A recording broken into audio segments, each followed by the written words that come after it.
What is up, guys? Mcdoubles back here with a brand new video, and today we're gonna do something a little bit different, okay? Just let me talk to you. So for this video, I'm just gonna be straight up speaking, right? I'm gonna have some visuals sometimes in the background, but for the most part, it's me and you for like 15 minutes. I want to talk to you guys a little bit about what's going on with Project Ascension, kind of giving you guys a little bit of a rehash of the last 3 months, what they've changed to make it better, and sneak peeks, at least in terms of verbally what I can say, can't show, some updates that they're going to be making, and some things that I've at least confirmed that are going to happen, and that's a really big deal. I'm also going to give you guys a little bit of a channel update and a Mcdoubles update towards the latter half of the video, and yeah, I hope you guys enjoy. Let's jump right in.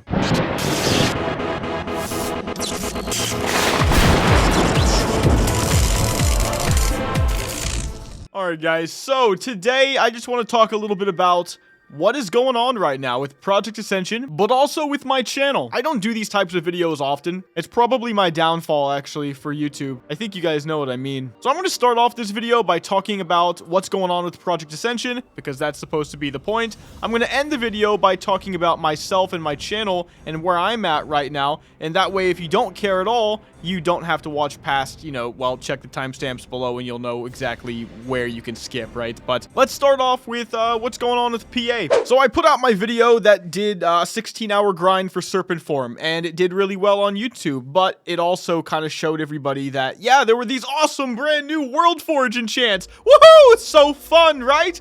Except you're never going to get them, right? And so, of course, I put that video out hoping that something would change. Something did change, but you know what else changed? People's mindsets. That's what I think changed. You know, Dragonflight was coming out, Wrath Classic had come out not too long prior, and I think that if you're not at your best and you have competitors, you're going to get shit on. And I really do think, and the devs have already agreed with me on this, that that's what happened with Project Ascension. Dragonflight is like the first retail expansion in forever that actually doesn't suck, but that wasn't really the nail in the coffin. I then put out my video where I said it took me 22 prestiges to get one single epic ability. And listen, I've said this time and time again. Maybe I'm making it up. I'm not the designer of the game, right? But draft mode is not supposed to just be random for the sake of random. Go back to wildcard mode if you want that many seasons ago. Draft mode was supposed to be, as far as I'm aware, a way to hone in the RNG, basically. So, you know, you still want it to be random because it lowers player power. That's the main thing. If people could pick from any ability in the game in classless, it becomes really cringe really fast. Maybe not so much in PvE. I actually really liked it in PvE. The Mal'Ganis era, the Mythic Plus, I liked it. I thought it was so cool picking like Demon Leap, for example, and everybody's gonna have it, or everybody's gonna have invisibility, and maybe if they planned around those kind of mechanics more, it would be really neat, and sometimes they did. We did like a upper Blackrock Spire, I think, and there was a jump you could make if everybody took Demon Leap. I thought that was neat. But when it comes to PvP, classless is just awful in free pick, and it's not that great in draft either, but we're gonna get to that. Draft is supposed to be about lowering player powers, but not taking the ability for you to play your class out of the equation. Now, they've done a lot of stuff to try to fix draft. It was worse 2 months ago than it is right now. They changed card swap type of stuff. Lucky cards can be acquired at max level now. These are all really big deals. Unfortunately, it's just too little too late. Not for me. But not for me. It just seems like for most of you. I think most people are on Dragonflight, on Wrath Classic, and they're just waiting for new stuff. Something big, something to really pull them in. And I do feel like it's partly my fault because I'm the biggest content creator for Ascension. It's just that was the content, and you guys know how I do it. Like, the whole point of it is, if it's actually happening, if it's true to the experience, whether it's negative or not, you know, I'm going to show it. Sometimes it hurts me and sometimes it helps me. So I actually partly feel like it's my fault. I mean, obviously you could say, but Mcdoubles, if Season 8 was not great, that's not your fault. You just pointed it out. Yeah, but pointing it out sometimes matters, right? So right now, we're in a state where Project Ascension added all these new cool enchants, but actually so many of them aren't really super viable. You can't have stratification in a place in which there are like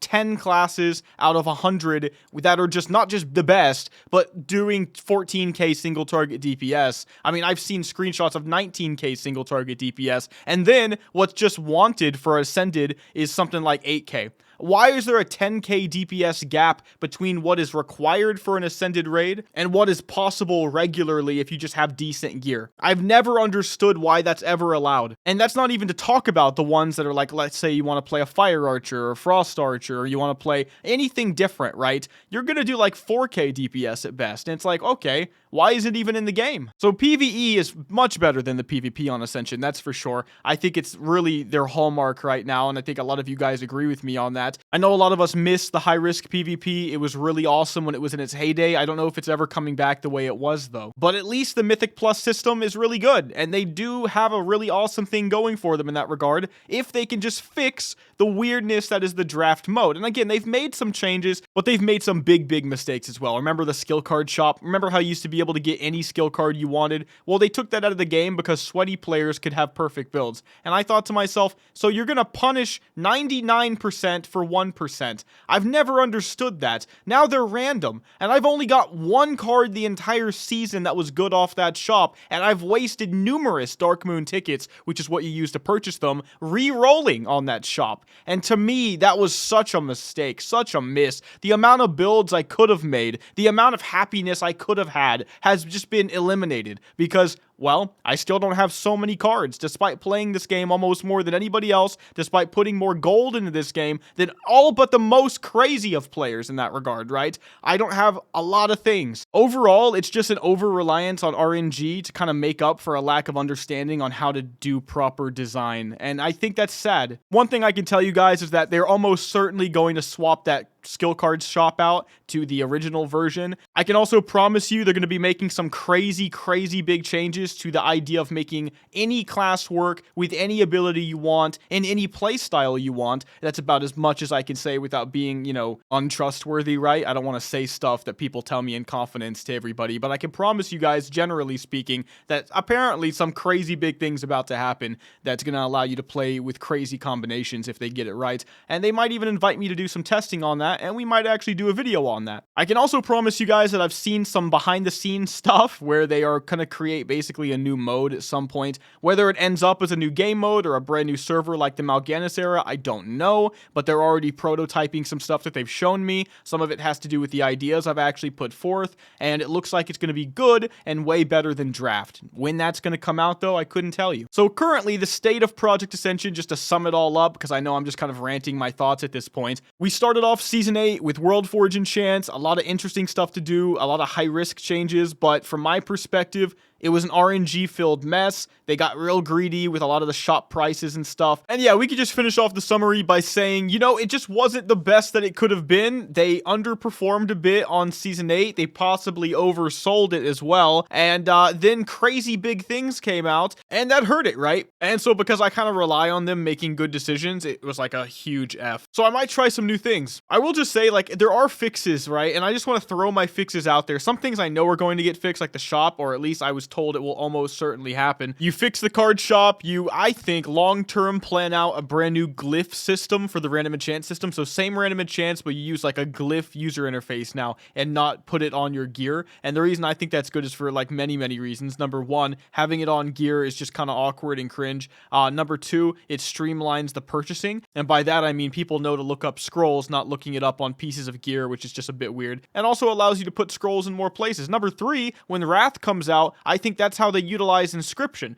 And by the way, before I continue, I know Project Deuce is doing their own glyph system, but theirs is not at all what I'm actually going to end up totally recommending. And plus, glyph systems as an idea have been around from a very long time. Project Deuce is still super unique and cool for it, but I promise you, theirs is more like a normal glyph system. My idea is not. People can make random enchants, mystic enchants is what I think they would just call them now specifically. Actually, no, not mystic enchant, mystic glyph. I think you would call it a mystic glyph, right? And it would just be the glyph system now. And number four, I ultimately think that they need to quit balancing things all across the board. So for example, for PvP, they really do this. They hit it with like 50% damage decrease baseline. You know what I mean? And then they nerf individual spells, despite the fact that some builds might use those spells and they aren't overpowered when they use those spells. So the problem with this type of balance is that they only care about the top what, 10-15% of builds, they have no choice, because if they nerf anything for those builds, it destroys the other builds, but if they buff it for the other builds, it makes these builds on the top overpowered. You see the dilemma? I mean, it's a little weird, right? So if you have the glyph system, I'm assuming you can then start to tie in player power to a glyph,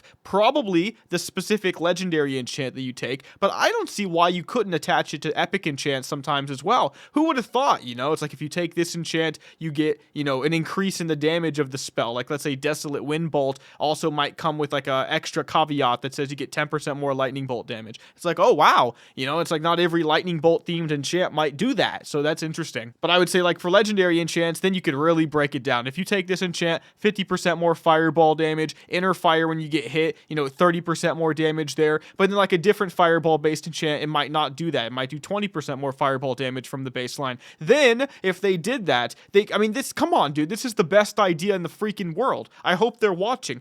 Then what they could do is they could literally baseline balance the entire game around no legendary enchants or like random crap you pick up. This would just be good enough to get to level 60 and possibly even good enough to do like the heroic dungeon difficulty. And what this mostly means is that they wouldn't have to have a blanket 50% damage reduction, which means they could mostly balance battlegrounds, because proper design in my mind has always been you balance PvP first, then you tailor the dungeons around it and you tweak where you need to tweak. The reason this, in my opinion, is better than balancing around dungeons is because if you balance around player power, then it allows you to scale those dungeons to that. And that's probably a whole lot easier than balancing it around dungeons and then trying to scale that into PvP, where crazier things might happen with whatever you put into the PvE environment. So you balance it around basically what does it feel like to do a BG with this class. Then you have amazing leveling BGs, wonderful for a game that requires prestiging that's probably never going away. You also have challenging but not too challenging dungeons that are probably a hell of a lot easier to balance in that regard as well. Because you're using a glyph system, you can start limiting the amount of glyphs people can get at certain levels. So you can tailor around this idea of some people, what if they get all the glyphs, right? And they're at level 1 and you balance it around no glyphs and now they become a god. You can balance that too. I mean, it's just a better system. But more importantly, it means if an enchant comes out and it's just really, really good, you hit the enchant right there on the enchant itself. Oh, damn, we said we wanted, mutilate when you take this build to do 200% more damage. Well, now we're going to say it only does 80% damage, and everybody else that uses mutilate doesn't get shit on, and everything becomes viable. So I personally think that's it right there. By the way, I just randomly came up with that on the spot. This wasn't going to go in the video originally. I hope it's actually a good idea. Damn, the more I think about it, I think that's the idea. Well, that's all I'm going to end with in that regard. Like, that's how I would ultimately, like, long-term improve Ascension. But again, I know some things are about to happen. I would include them now if I didn't already pretty much know they were going to happen. There's a lot of room to still make this good. I already know Season 9, Season 10, these are going to be things we're playing. I mean, ultimately, even if I have to come back to it all, if everything goes to hell and I have to come back, it's okay. I won't lie. Like, just thinking about that idea got me hyped anyway. I do have another suggestion. I actually think one of the things that makes Dragonflight fun right now is the way they handled PvP gear. It looks like they finally got people working for Blizzard that have my mindset, which is gear and grinding outside of in the arena going for raiding, right, is irrelevant to everybody that likes PvP and anybody that doesn't even just like it but wants to do it sometimes. Trust me. On Ascension, they've gone way off the deep end. You literally have to earn gold, buy gold stuff off the auction house to PvP with. People then get all this stuff from like high risk. If you're not in one of the guilds farming it, you don't have the gear, but then they get it, then they gear all their guys up. Now they're way ahead of you. The player power goes through the roof, and then they can sell everything. They all also become rich. Then it's like a little baby mafia. It gets cringe. It's just like gear matters, man. It's really, really weird. I recommend they do it the way Dragonflight did. You buy PvP stuff, and the PvP stuff has a pretty low item level when it's used in a dungeon. So it's actually the opposite kind of what they've got right now. So basically what happens is I have 340 item level on Dragonflight if I'm like in a dungeon. But if I go into an arena, a BG, or anything that's PvP, suddenly my item level increases to 411. So what that means is that number one, they balance around everybody having an item level somewhere between 411 and what ends up being the next set you can farm at like 424, which is like a really easy thing to balance around. It's also not a big gap in that regard, so it's very interesting. But they also know everyone's gonna basically have the same stuff. And not only that, but the gear is really easy to get. I literally did BGs just between level 65 and 70 on Dragonflight. I had max honor, and less than max honor is what it took to get a literal full set of of PvP gear instantaneously, putting me on an equal footing with everybody else in the game for the most part. Like I said, there's a purple set, but you're basically limited there too. There's a cap to how much you can get for conquest points every week, and you can only basically earn maybe 3 or 4 pieces every week with it. So even if you are one of the people that didn't even farm it all out, and you maybe only got 2 pieces, you're not even that far behind. But if you're brand new, you still technically have till Tuesday right now, by the way, I believe, to farm out those pieces. And so it doesn't really matter as much. And still, you know, people are going to be within a certain item level with specific stuff. I do think that's superior. I think that Ascension should have a PvP gear set that nothing you can buy off the auction house is better than, and then they balance around the stats that would give you in PvP, while also simultaneously making it garbage in PvE. And honestly, just making it Bloodforge gear and utilizing their current Bloodforge system in that regard would probably do it, because you can already not take Bloodforge gear into certain bits of content, and if you have to make the gear good enough to circumvent people bringing in PvE gear,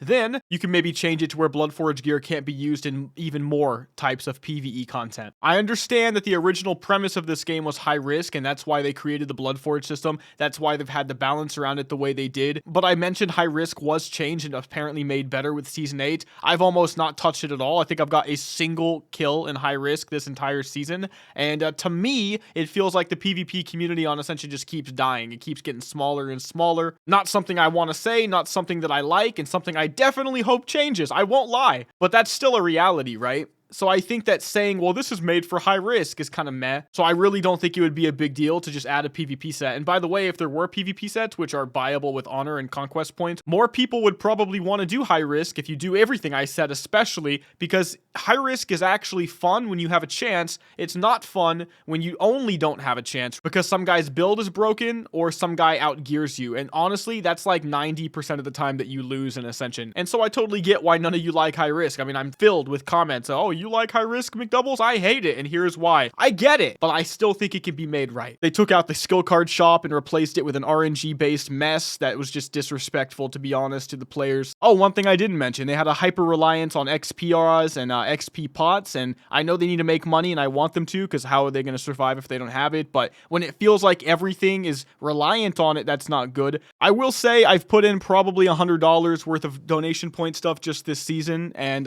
you know what? It's kind of crazy to me that I can put in so much money and I don't even come out of it with a good build. I wasted so much money on that 22 prestige character, man. You don't know how bad that hurt me.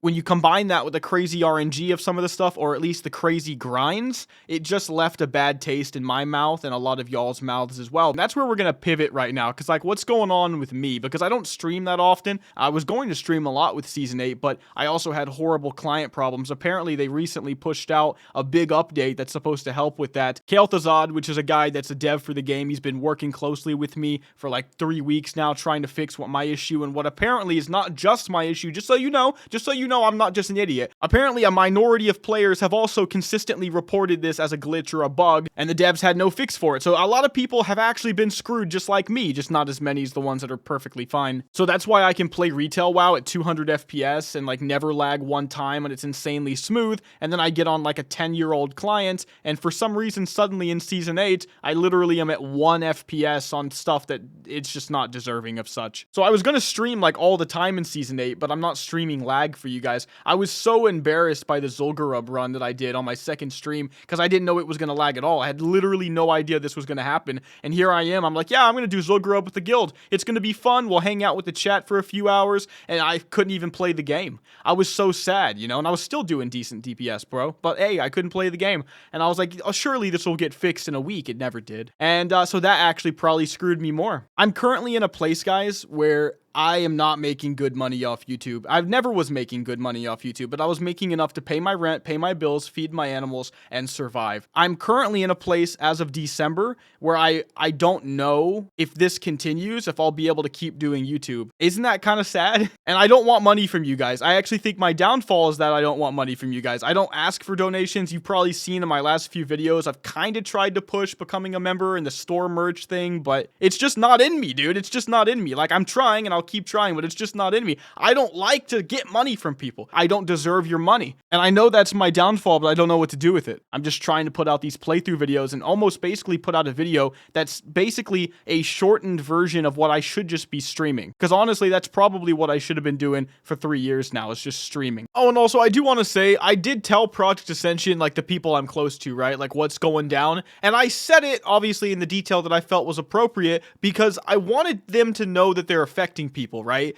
That this is what the community thinks, which I'm always relaying back to them. That's why we're trying to kind of build a game together, me, you, and them, right? And they actually offered to give me a pretty large amount of money as kind of like a thanks for being here. In fact, they PayPal'd it to me and I declined it. And you guys might be face palming at that, but it was a moral thing for me. You know what I mean? Like I told you guys I would never take money from private servers to play it, and I felt like if I ever said it again, I'd be a liar. So that happened as well, but I wanted to just be transparent about it. And as always, sorry it wasn't in the last video, but it was in the description, but I want to give a major thanks to all of my channel members, especially Sarah Hedberg and Preacher and Co. All of y'all that have been around since the very beginning, man. Like I'm talking 2-year plus subs, which is unbelievable because that means they were subs when I had maybe less than 10 or even less than 5. And just thank you guys. I appreciate your existence, man. It really helps. At the very bare minimum, it's sick motivation. So yeah, that's basically where I'm at right now. But I did want to give you an update. What's on with Project Ascension, right? What's going on with Mcdoubles, right? And I hope you guys enjoyed the video. If you did, make sure to give it a like and subscribe, but I'll see you in the next one. Mcdoubles out.